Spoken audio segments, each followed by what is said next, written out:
स्वस्थ रहने के लिए बेहद ज़रूरी होता है स्वास्थ्य के प्रति जागरूक रहना, लेकिन कई बार किसी भी बीमारी के प्रति जागरूकता की कमी के कारण अक्सर इंसान अपना इलाज कराने में देरी कर देता है और कभी-कभी स्थिति बेहद गंभीर हो जाती है। कैंसर भी कुछ ऐसी ही बीमारी है। इसीलिए आज हेलो डॉक्टर में हम बात करेंगे कैंसर अवेयरनेस को लेकर, जिसके लिए हमारे साथ खास एक्सपर्ट्स मौजूद हैं। आइए उनका स्वागत करते हैं। हमारे साथ हैं doctor Ranjit Sahu, additional professor, department of oncology, AIIMS. आपका स्वागत है हमारे कार्यक्रम में।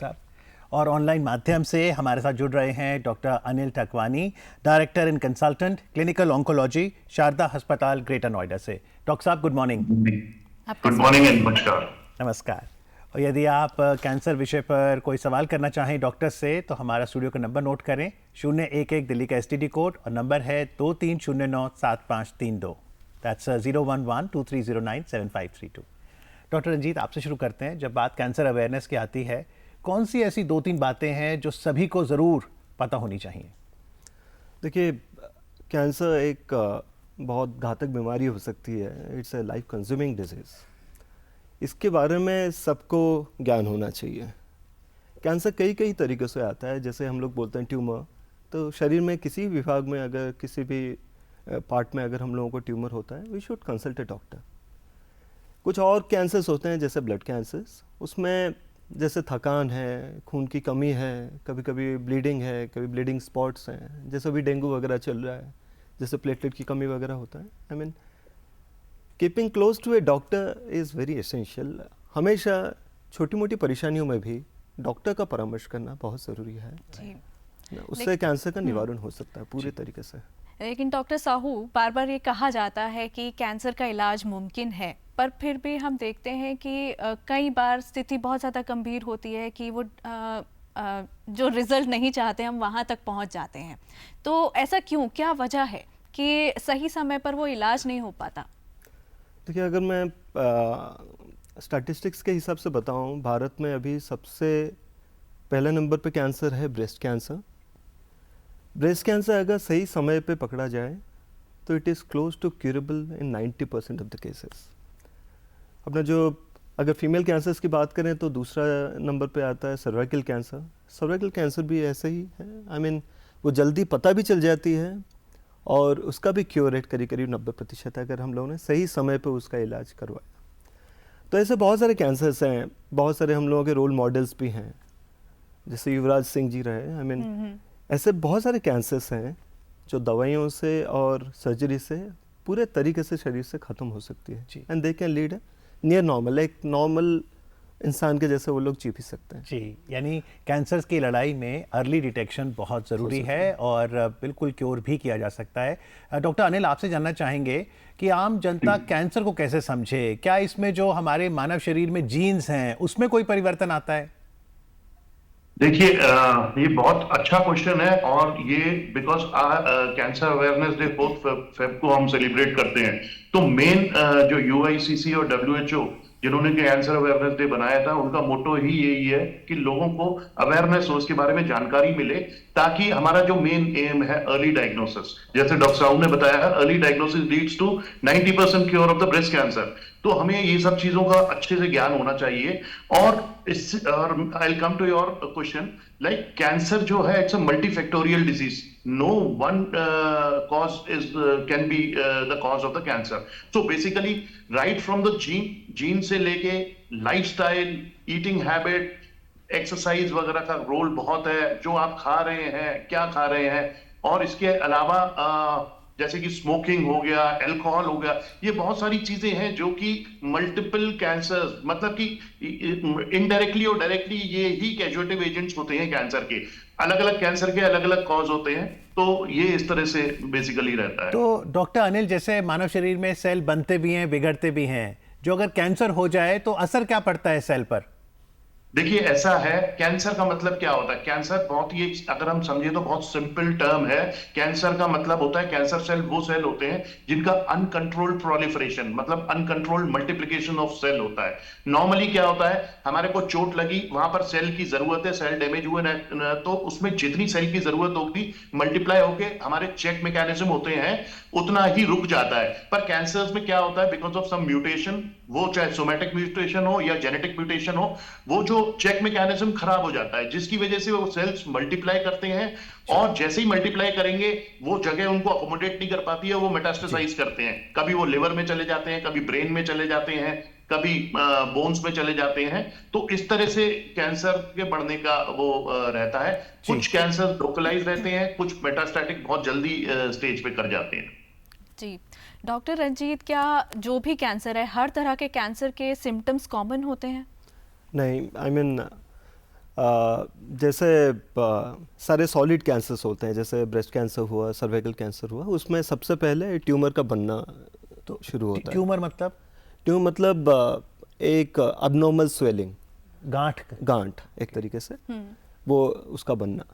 वो पहले बहुत छोटे से शुरू होता है, फिर आहिस्ते से वो बड़ा बनता है, और उसके बाद जहाँ पे ट्यूमर बनता है, फिर उसके साथ में जो उसके दूसरे गांठें हैं, लिम्फ नोड्स जो हैं, पहले वो लिम्फ नोड्स में जाता है, और एक बार लिम्फ नोड्स में पहुँचने के बाद फिर शरीर के दूसरे अंगों पे वो जा सकता है। ये गांठें फिर हम खुद भी देख सकते हैं? ये स्किन पे हो सकती हैं क्या? हाँ, ये गांठें खुद भी हो सकती है। जैसे आपके गले में आपके जो नोड्स हैं, जो गांठें हैं, सबसे पहले गले में पता चलती हैं, यू नो, और कभी कभी यहाँ पे बगल में भी हम लोग अपने गांठे को महसूस कर सकते हैं। और इम्पोर्टेंटली क्योंकि पहले शरीर में जिस भी भाग में वो होता है, पहले वहाँ पर ही पता चलता है, उसके बाद वो गांठों में जाता है, जैसे ब्रेस्ट कैंसर हो गया। पर ये पता कैसे चलेगा कि शायद जो हमें समस्या हो रही है वो कैंसर हो सकता है? कैसे पता चलेगा? कैसे डॉक्टर के पास जाने की वो समय आएगा कि हाँ अब डॉक्टर को दिखाना चाहिए? देखिए, कुछ कैंसर्स हैं जिसमें पहले ही पता चल जाता है, जैसे ओरल कैंसर है। आपको लगेगा कि एक ओरल अल्सर है जो हील नहीं कर रहा है काफ़ी टाइम से, काफ़ी महीने हो गए और वो ठीक नहीं हो रहा, और अगर वो बढ़ जाता है तो फिर वो गर्दन में या दूसरे भाग जो अपने नेक में है वहाँ पे वो आने का प्रक्रिया शुरू हो जाता है। दूसरी चीज़ें जैसे पेन वगैरह होता है, कभी कभी वहाँ से ब्लीडिंग होता है, क्योंकि उसमें जो ब्लड की जो सप्लाई है वो बहुत ज़्यादा होती है, तो ब्लीडिंग वगैरह होने लगता है। तो ये सारी जो चीज़ें हैं वो संदेह करने वाली चीज़ें हैं जी। इन समयों पे हमेशा परामर्श करें। जी, एक कॉलर है जो परामर्श करना चाहते हैं। डॉक्टर अनिल, आप जरूर आंसर करिए इन्हें। गौरव शुक्ला हैं बनारस से। जी Gaurav ji. First of all की डीडी मॉर्निंग शो की टीम को नमस्कार मेरा। नमस्कार। और मैं डॉक्टर साहब से पूछना चाहता हूँ कि मैं आपका शो अभी देख रहा हूँ इस समय, और अभी मेरे मन में एक क्वेश्चन आया कि आपका देखा कि किस तरीके से हम लोग कैंसर के प्रति अवेयर हैं, और अभी हम ये कहना चाहते हैं कि सर जैसे कैंसर की जो बिगनिंग स्टेज होती है, जैसे किसी को लगता है कि मुझे कैंसर हो गया है, तो उसके मन में एक वो भी रहती है, शंका रहती है कि अगर हम बायोप्सी करवाते हैं या कुछ ऐसा करवाते हैं तो कहीं ना कहीं कैंसर को छेड़ ना दे, और कहीं कैंसर अगर बढ़ गया तो आगे जान का भी खतरा हो सकता है। तो ऐसी जो मन में उनके शंका है, इसका क्या निवारण हो सकता है, इसके बारे में कृपया बताएं। जी, थैंक यू। डॉक्टर अनिल। ये मैं 90% केसेस जो मेरे पास आते हैं उनका यही क्वेश्चन होता है, और उसमें से मैं 90% में से 90% पेशेंट्स को कन्विंस कर लेता हूं बायोप्सी के लिए। सर, सबसे पहले मैं आपको ये बताना चाहूंगा, अगर हमें, क्योंकि आजकल है ना जो कैंसर है, एक कैंसर जैसे ब्रेस्ट कैंसर है, ब्रेस्ट कैंसर एक इंडिविजुअल कैंसर नहीं है, मतलब कि एक कॉमन कैंसर नहीं है, हर ब्रेस्ट कैंसर पेशेंट डिफरेंट है। आजकल हम जो ट्रीटमेंट देते हैं जेनेटिक बेसिस पे देते हैं, gene mutation, type of gene mutation पे देते हैं। तो सबसे पहले बायोप्सी में हमें बहुत सारी चीजें पता चलती हैं। हम कैंसर का ट्रीटमेंट ब्लाइंडली नहीं देते हैं। बायोप्सी में जैसे हमें पता चलेगा ये कैंसर है भी कि नहीं, क्लिनिकली रेडियोलॉजिकली ये सिर्फ अंदाजे होते हैं हमारे कि ये कैंसर हो सकता है। जब उन पर हम 80% हमें हो जाता है भी कैंसर है, उसको 100% प्रूव करने के लिए हमें बायोप्सी चाहिए। अब बायोप्सी में सिर्फ कैंसर प्रूव नहीं होता है, आजकल जो बायोप्सी होती है उसमें यह भी पता चलता है कि सिवियरिटी ऑफ डिजीज क्या है, कितनी तेजी से वो बढ़ेगा, और उसके अलावा जैसे ब्रेस्ट कैंसर हुआ, गैस्ट्रोइंटेस्टाइनल कैंसर हुआ, अलग अलग तरह के कैंसर होते हैं डिपेंडिंग अपॉन सेल्स, और सारे, जैसे एक ब्रेस्ट कैंसर है, कम से कम एक ब्रेस्ट कैंसर में 15 तरह का ट्रीटमेंट होता है। अब वो कैसे पता चलेगा हमें कि इस बीमारी में कौन सा ट्रीटमेंट इफेक्टिव है, वो हम बायोप्सी के थ्रू करते हैं। बायोप्सी, इम्यूनोहिस्टोकेमिस्ट्री, एनजीएस पैनल्स, बहुत सारे एडवांस आजकल टेस्ट आए हैं। तो ये सब जानने के लिए बायोप्सी बहुत जरूरी है। तो डॉक्टर साहू, बायोप्सी कैसे की जाती है? Biopsy, there are needles which are available. I think जो उनका एक प्रीडोमिनेंट क्वेश्चन था, क्या बायोप्सी से कैंसर फैलता है? बायोप्सी से कैंसर नहीं फैलता। ये ऑलमोस्ट, जैसे डॉक्टर अनिल ने बताया, ये बहुत कॉमन एक डायलेमा रहता है पेशेंट्स में कि अगर मैं बायोप्सी करूंगा तो ट्यूमर जल्दी फैलता है। ऐसा बिल्कुल नहीं है। ओके। इसमें बहुत सारे परीक्षण हुए भी हैं और सब में ये माना गया है कि नहीं, बायोप्सी कैंसर को बढ़ाती नहीं है। ओके। दूसरी चीज़ है, बायोप्सी में बहुत सारी चीज़ें हम लोग और देखते हैं, क्योंकि कैंसर एक तरीके का नहीं होता, ये करीब करीब 100 तरीके का होता है इन अ वे। तो जैसा कैंसर वैसा ट्रीटमेंट। जैसे हम लोगों के ब्लड ग्रुप्स हैं, हम लोग कोई भी ब्लड नहीं चढ़ाते, तो हमेशा हर चीज़ को मैच करके चढ़ाते हैं, इसको बोलते हैं पर्सनलाइज्ड मेडिसिन। तो हर ट्यूमर का एक अलग तरीका होता है जिसको देखना चाहिए, उसी के हिसाब से उसका ट्रीटमेंट करें तो सबसे अच्छे रिजल्ट। एक और कॉलर हमारे साथ जुड़ गए हैं राजस्थान से। Hello hello. हाँ जी मैम, जी नमस्कार। नमस्कार, अपना मेरी सवाल तरफ से पूछिए। आपकी पूरी डीडी मॉर्निंग शो की पूरी टीम को नमस्कार करता हूँ, और डॉक्टर साहब को भी मेरा नमस्कार जी। नमस्कार जी। हाँ जी सर, मैं ये पूछना चाहता हूँ, इसका मतलब एक तो खाने का परहेज बताओ, और एक ये बताओ कि ये किस चीज से होता है, पता चल जाए कि हमें ये हो रहा है, अगर हो रहा है तो हम जल्दी से ठीक कर लें, और अगर ज्यादा बढ़ जाए तो फिर इसका कैसे ठीक होना संभव है। जी थैंक यू डॉक्टर साहू। देखिए, आज के डेट में जितने कैंसर्स हैं उसका जो मेजर बर्डन आता है वो होता है क्वालिटी ऑफ लाइफ इश्यूज से। तो सबसे बड़ा एग्जांपल है फीमेल कैंसर्स में, जैसे कि आजकल अगर हम लोग ये देखें कि ब्रेस्ट कैंसर से ये बढ़ रहा है, जो दूसरा फीमेल कैंसर है सर्वाइकल कैंसर है वो अभी घट रहा है। तो ये डिपेंड करता है कि हम लोग कैसे अपने ज़िंदगी को जी रहे हैं। जैसे आजकल जो डेट ऑफ मैरिज है, जो ईयर ऑफ मैरिज है हम लोगों का, वो आहिस्ता आहिस्ता बढ़ रहा है, और जो प्रेगनेंसीज हैं वो ज़्यादातर हॉस्पिटल में कंडक्ट हो रहे हैं। तो जो फीमेल हाइजीन है वो आजकल ज़्यादा अच्छे से रह रहा है, और वैक्सीन के भी यूजेस होने शुरू हो गए हैं, इसलिए सर्वाइकल कैंसर कम है। इसीलिए सर्वाइकल कैंसर कम है। जैसे ब्रेस्ट कैंसर में ये ज़्यादा मैटर करता है कि कौन से एज में इनकी शादी हुई, किस एज में उनको बच्चा हुआ, कितने टाइम इन लोगों ने ब्रेस्ट फीड किया, ये सारी चीज़ें प्रोटेक्ट करते हैं ब्रेस्ट कैंसर से। फिर आते हैं कि ऐसा क्या खाने में है, जैसे हम लोगों का आज के डेट में अगर हम लोग देखें भारत में, वो फूड पाइप के कैंसर्स काफ़ी कॉमन है। जो पहले ईसोफेगस बोलते हैं, उसके बाद स्टोमक है, फिर कोलोरेक्टल कैंसर्स। इंडिया में इसका बर्डन बहुत ज़्यादा है।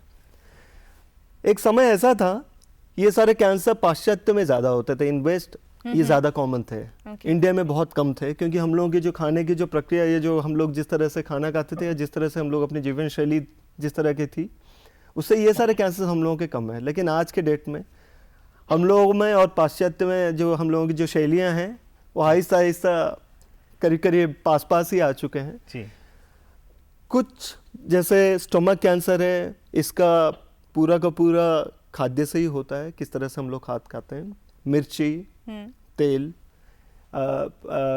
इन some parts of our country जब वो चाय लेते हैं वो बहुत गर्म, बहुत इट इज़ वेरी हॉट, तो उससे इंजरीज होती हैं। और ख़राब तरीके के खाद्य से मोटापा है, मोटापा से ये कैंसर है, क्योंकि मोटापा में ये खाने की थैली के जो कैंसर है वो बार बार वो रिफ्लेक्स और ये सारी चीज़ें होती हैं, तो जो म्यूकोसा है वो इंजर होता रहता है विद टाइम। जी बिल्कुल। जीवन शैली की आपने बात की, तो डॉक्टर अनिल, आज एक यंत्र जो सबके पास है वो है मोबाइल। तो क्योंकि मोबाइल भी एक एनर्जी फ्रीक्वेंसी एमिट करता है, तो मिथ या रियलिटी कि मोबाइल के एक्सेसिव यूसेज से भी कैंसर हो सकता है? बिल्कुल बड़ा बर्निंग सा टॉपिक है, और ज्यादातर लोग मेरे पास जो आते हैं उनका ये ही इशू रहता है।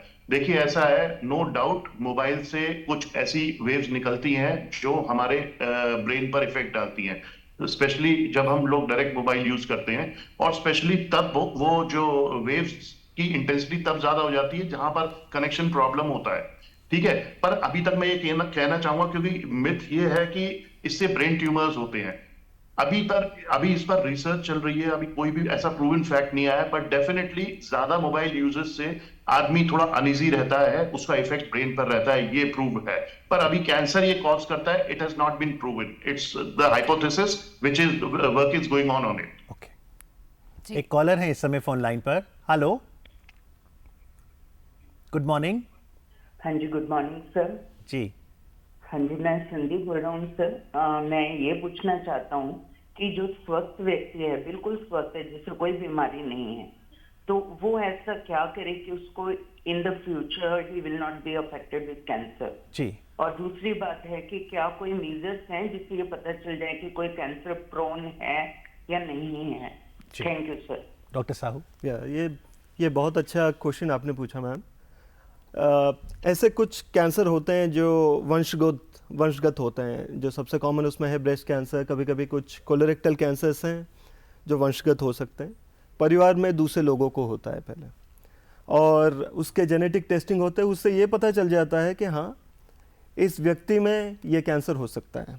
कौन से तरीके का कैंसर हो सकता है वो भी बताया जा सकता है, और इन सब को फिर हम लोग रखते हैं सर्विलेंस से स्क्रीनिंग मोडलिटीज़ में, और ट्यूमर को होने से पहले ही इनको पकड़ा जा सकता है। और ऐसे भी कुछ सर्जरीज हैं, अगर लेट्स से एक ऐसे specific type of genetic mutation है जिसमें ब्रेस्ट कैंसर होने की संभावना करीब करीब 70 से 80% है। आपने देखा होगा कुछ हॉलीवुड एक्ट्रेस जिनका ये म्यूटेशन था, they have got their breast removed, so now the chance of cancer is close to 0 in. पर ये जेनेटिक टेस्टिंग डॉक्टर के कहने पे ही करानी है? जी, इसके लिए आपको डॉक्टर को परामर्श करना पड़ेगा, फिर वो आपको वो स्पेसिफिक जेनेटिक टेस्टिंग ऑर्डर करेंगे। अच्छा, क्या ये जो कैंसर है सिर्फ मेडिसिन के थ्रू क्योर किया जा सकता है? क्या सर्जरी की हमेशा ज़रूरत पड़ेगी? जो सॉलिड ट्यूमर्स हैं आज के डेट में देखा गया है उसमें सर्जरी की ज़रूरत पड़ती है। कुछ रेयर टाइप ऑफ कैंसर्स है, जैसे आज के डेट में कुछ रेक्टल कैंसर्स हैं जिसमें एक स्पेसिफिक जेनेटिक म्यूटेशन है। ये चीज़ बीच में न्यूज़ में काफ़ी आई थी, और वो एक तरीके की इम्यूनोथेरेपी को बहुत ज़्यादा सेंसिटिव है। ओके। और उसमें ये देखा गया कि जब उनको बस वो इम्यूनोथेरेपी दिया गया, उनका कैंसर पूरे तरीके से ख़त्म हो गया। अच्छा। उसका लॉन्ग टर्म क्या हो रहा है, वो जो डाटा है वो अभी पब्लिश होने वाली है, लेकिन ये चीज़ हम लोग को ये बताती है कि ये जो कैंसर है वो बस दवाइयों से भी ठीक हो सकती है। बट एज ऑफ टुडे सारी modalities, be it surgery, be it chemotherapy, be it radiotherapies, all of them are required in some combination. लेकिन क्योंकि आज डॉक्टर अनिल टेक्नोलॉजी भी बहुत आगे बढ़ गई है, तो जब हम कैंसर का उपचार करते हैं, चाहे हम इम्यूनोथेरेपी से करें, कीमोथेरेपी से, रेडिएशन से, टेक्नोलॉजी हमारी कैसे मदद कर रही है? क्या नए ऑप्शंस आए हैं? देखिए, जैसे कि डॉक्टर साहू ने भी बताया कि हर कैंसर का ट्रीटमेंट सबका अलग अलग है, ठीक है।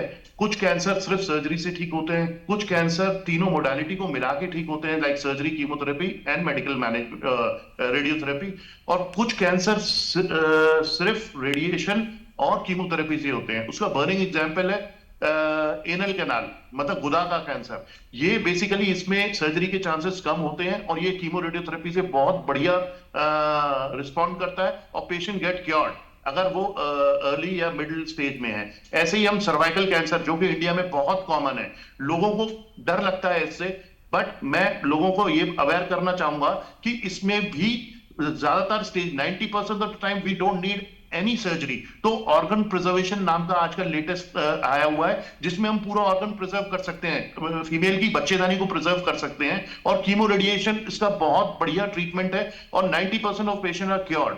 बहुत सारे पेशेंट ऐसे क्योर हो जाते हैं। अब ये देन है हमारा जो भी लेटेस्ट टेक्नोलॉजीज है, जैसे कि अगर हम मेडिकल मैनेजमेंट देखें, मेडिकल मैनेजमेंट में देखें, chemotherapies, targeted therapies, immunotherapies, hormone therapies, इतनी सारी चीजें हैं। ये अभी card cell T cell therapy है, इतनी सारी चीजें हैं और एडवांस चीजें हैं कि ये अच्छा, अब जो पहले रिस्पॉन्ड 30-40% आता था, अभी 60-70-80% तक इन मेडिकल मैनेजमेंट का रिस्पॉन्ड आता है। इसके अलावा अगर हम रेडिएशन फील्ड में देखे जाए, शुरू में हम कोबाल्ट एक मशीन होती थी पुराने जमाने की, उससे ट्रीट करते थे, और उसके बहुत साइड इफेक्ट रहते थे, क्योंकि वो रेडियो एक्टिव आइसोटोप था, तो उससे एक्सीडेंट्स के भी चांसेस होते थे, और हम उसको लोकलाइज ट्रीटमेंट नहीं दे सकते थे। पर अभी हम अगर देखेंगे, we have jumped up to the linear accelerators, HDR breaking, इसके अलावा प्रोटॉन्स, तो इतनी सारी चीजें हैं जो बहुत लंबी सूची है, और ये पूरी सूची सुन के एक राहत महसूस होती है कि मेडिकल एडवांसमेंट्स में इतनी तरक्की हुई है कि भगवान न करे अगर कैंसर हो जाए तो उसका उपचार किया जा सकता है। लेकिन जैसा आज डॉक्टर ने जागृत किया कि कैंसर प्रिवेंटेबल भी है, तो जो टिप्स डॉक्टर अनिल ने, डॉक्टर रंजीत साहू ने दी है, उसका हम पालन करेंगे। आज कार्यक्रम में आके जानकारी देने के लिए आप दोनों डॉक्टर्स का बहुत बहुत आभार। Thank you very much. Thank you.